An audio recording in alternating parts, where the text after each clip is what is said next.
Yeah, we are so thankful we were introduced to Allie and we're able to buy our first home with her, and I want to buy another home just so I can work with her again. Yeah, and I never want to move again. Okay, we'll talk about that later. My name is Nick. I work in advertising at an ad agency in LA.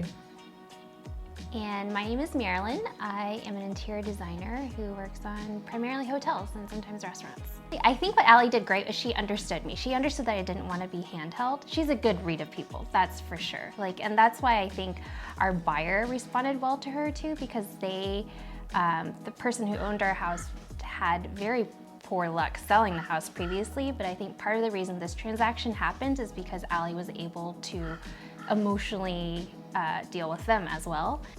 For me, I think one thing that I learned that I didn't realize was when you hire a realtor, it's not just about that person, but it's about their entire network. And Allie connected us to so many great people. Our lender, the people who came and did inspections on the house, people who came and did repairs. Allie just knows the neighborhood. She knows the vendors around here. And I knew that I could trust the people that Allie recommended to us because I trusted Allie.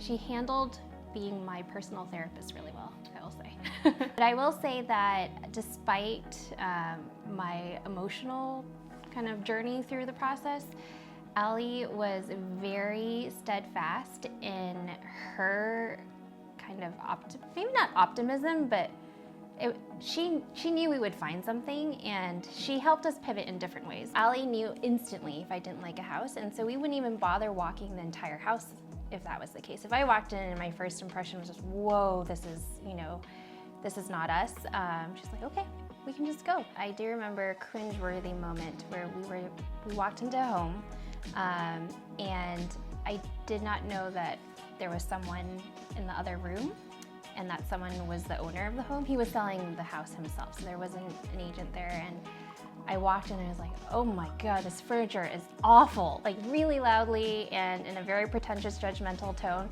And Allie just looked up, she's like, and the guy walked in, and it was the owner, and it was his dead wife's furniture.